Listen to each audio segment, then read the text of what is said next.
ఆడబిడ్డలను అక్కా చెల్లెళ్లను సామాజికంగా ఆర్థికంగా పైకి తీసుకుని వచ్చి వారి కాళ్లపై వాళ్ళ సొంతంగా వ్యాపారాలు చేసుకుని ఎదగాలన్నదే కూటమి ప్రభుత్వ లక్ష్యమని, మహిళల ఆత్మగౌరవాన్ని కాపాడే విధంగా రాష్ట్ర ముఖ్యమంత్రి చంద్రబాబు నాయుడు కృషి చేస్తున్నారని city MLA Vanamadi Kondababu, MLC Perabathula Rajasekhar, TDP Kakinada జిల్లా అధ్యక్షులు జ్యోతుల నవీన్లు పేర్కొన్నారు. కూటమి ప్రభుత్వం మహిళలకు అందిస్తున్న సంక్షేమ పథకాలపై కాకినాడ సిటీ ఎమ్మెల్యే వనమాడి కొండబాబు ఆధ్వర్యంలో నగరంలో స్థానిక పర్లోపేట నందు స్త్రీ శక్తి సదస్సు నిర్వహించారు. ముందుగా కూటమి ప్రభుత్వం మహిళలకు అమలు చేస్తున్న పలు సంక్షేమాలపై పలువురు మహిళలు ప్రసంగించారు.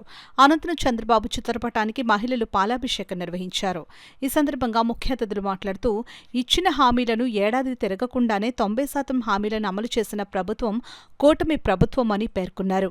మహిళా సాధికారత, మహిళా స్వావలంబనను దృష్టిలో ఉంచుకునే ముఖ్యమంత్రి చంద్రబాబు నాయుడు సూపర్ 6 పథకాలను అమలు చేసి మహిళల అభ్యున్నతికి పెద్దపీట వేస్తున్నారని తెలిపారు. స్త్రీ శక్తి పథకం ద్వారా మహిళలకు ఉచిత బస్ ప్రయాణం పథకం కూటమి ప్రభుత్వం అమలు చేస్తుందని, ఇందుకోసం ప్రభుత్వంపై ప్రతి నెల 162 కోట్ల రూపాయల చొప్పున ఏడాదికి 1942 కోట్ల రూపాయల భారం పడుతుందని అన్నారు. ఈ ప్రయాణ ఖర్చు మొత్తాన్ని రాష్ట్ర ప్రభుత్వమే భరించి ఏపీఎస్ఆర్టీసీకి చెల్లిస్తుందని తెలిపారు.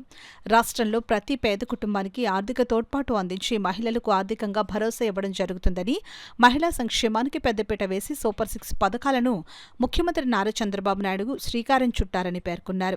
ఈ కార్యక్రమంలో టీడీపీ నాయకులు మల్లిపూడి వీరు, తుమ్మల రమేష్, తుమ్మల సునీత, గుజ్జు దుర్గా, కోపనాతి నాగకుమారి, కొల్లుకుమారి, వడిసెల దానమ్మ, దేవు జయలక్ష్మి, రిక్కాలక్ష్మి, నల్లూరు తులసి, మూగు చిన్ని, పిర్ల లక్ష్మి, ప్రసన్న అధిక సంఖ్యలో కార్యకర్తలు తదితరులు పాల్గొన్నారు. ఆ రోజు డ్వాక్రా గ్రూపులందరూ కూడా అమ్మ మీరు వ్యాపారాలు చేసుకోవాలి, వ్యాపారాలు చేసుకుని బాగుపడాలని చెప్పి మళ్ళీ లోన్లు ఇవ్వడం జరిగింది. 1,00,000 రూపాయల వరకు ఇచ్చారు. ఒక్కొక్కరికి 10,000 ఇవ్వడం జరిగింది. అప్పుడు 10,000 ఇస్తే తర్వాత 1,00,000 రూపాయలు ఇచ్చారు. అంటే 15,000 వచ్చింది అందరికి. తల్లి చాలామంది చాలా ఆనందపడి ఉన్నారు. రోజు ఏదైనా వీధిలోకి వెళ్తే అక్క చెల్లి ఇంటి దగ్గరే చిన్న ఇడ్లీలు, దోశ ఇలాంటివన్నీ కూడా 10 రూపాయలకి టిఫిన్ దొరికేసేది. ఏదైనా సొంతలోకి వెళ్తే అక్క చెల్లెలు డ్వాక్రా గ్రూప్లో ఉన్నారమ్మా, చిన్న హోటల్ పెట్టుకున్నానని చెప్పి ఇంటి దగ్గర వేసుకుని వంట చేసుకున్నారు. కొంతమంది చీరల వ్యాపారం, కొంతమంది రైస్ తెచ్చి ఇంటి దగ్గర అమ్మేవారు, రైస్ వ్యాపారం, రకరకాల వ్యాపారాలు. ఆఖరికి ఒక అమ్మ 1 గ్రామ్ గోల్డ్ షాప్ కూడా పెట్టేసింది. మనకి 1 గ్రామ్ గోల్డ్ ఎక్కడ ఉంటుంది? దేవాలయ వీధిలో మెయిన్ రోడ్లు ఉంటాయి గోల్డ్ షాపులు. అమ్మ 1 గ్రామ్ గోల్డ్ కూడా రామకృష్ణారావుపేటలో చిన్న షాప్ పెట్టి 1 గ్రామ్ గోల్డ్ షాప్ కూడా పెట్టింది డ్వాక్రా గ్రూపులు. అలాగే చిన్న చిన్న వంటలు చేసుకోవడం. కొంతమంది అయితే సమోసాలు బయట అమ్ముతారు తెలుసా? సమోసాలు అవి ఎవరు హోటల్లో తయారు చేసింది కాదు, మన డ్వాక్రా అక్క చెల్లెలు తయారు చేసి వాళ్ళకిస్తే హోటల్లో పెట్టి అమ్ముతారు. ఆ సమోసాలు కూడా డ్వాక్రా అక్క చెల్లెలు తయారు చేస్తారని కూడా సందర్భంగా తెలియజేస్తున్నా. అలా కూడా కొన్ని స్వీట్స్ కూడా తయారు చేసి ఇచ్చేస్తున్నారు, స్వీట్స్ తాలకి. ఇలాంటివన్నీ కూడా తయారైపోయారు ఆ రోజున అక్క చెల్లెలు. ఆ రోజు చూడండి. ఈరోజు మనం చూడాలి, చాలామంది ఇక్కడ ఉన్నారు, మగవాళ్ళందరూ ఉన్నారు. వీళ్ళకి డబ్బులు కావాలంటే, అప్పు కావాలంటే బ్యాంక్కి వెళ్తే 2 లక్షలు కావాలంటే వీళ్ళందరినీ ఏమడుతారని బ్యాంక్ వాళ్ళు, 2 లక్షలకు హామీ పెట్టరావయ్యా, దస్తావేజులు పెట్టరా, ఏం పెడతావు హామీ అంటారు. ఒకవేళ ఈ దస్తావేజీలు అనుకో ఎవరొకరు హామీ పట్టరమంటారు, ఇంకోటి సంతకం పెట్టాలి మళ్ళీ. అవునా?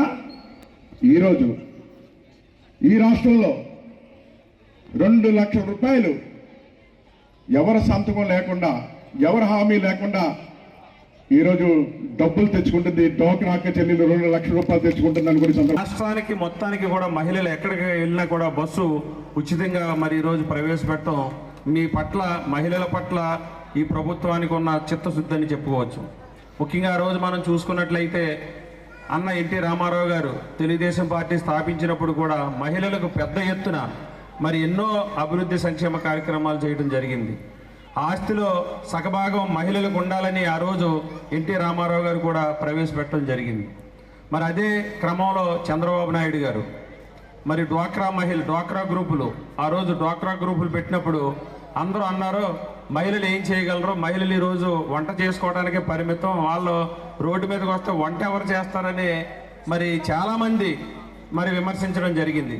మరి చంద్రబాబు నాయుడు గారు ఆ రోజు ఒకటే చెప్పారు, మహిళలు వంట చేయగలరు, కుటుంబాన్ని చక్కదిద్దగలరు, అవకాశం ఇస్తే ఈ గ్రామాలనే కాదు పట్టణాలనే కాదు పరిపాలించగల శక్తి మా మహిళా సోదరులకు ఉందని ఆ రోజు చంద్రబాబు నాయుడు గారు ఎంతో నమ్మకంతో మరి ఈరోజు మహిళలకి మరి పెద్దపీట ఇవ్వడం జరిగింది. ఈరోజు రాష్ట్రంలోనే కాదు ప్రపంచంలోనే డ్వాక్రా సంఘాలు ఉన్నాయంటే మరి ఈరోజు మనల్ని ఆదర్శంగా తీసుకుని మిగిలిన రాష్ట్రాలు కూడా డ్వాక్రా సంఘాలు ప్రవేశపెట్టడం జరిగింది. కొండబాబు గారు చాలా అదృష్టవంతుడు, చాలాసార్లు అనుకుంటాను నేను.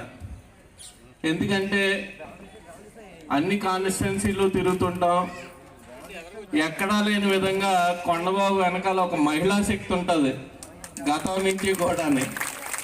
ఆ మహిళా శక్తి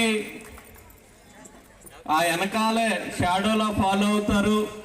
కొండబాబుకి కష్టం వస్తుందంటే కొండబాబుని వెనక ఉంచి వాళ్ళు ముందుకు వచ్చి వాళ్ళ దూకే పరిస్థితి మహిళా శక్తి అందరికీ కూడా ఉంది. అందుకే అదృష్టవంతుడు అన్నాను.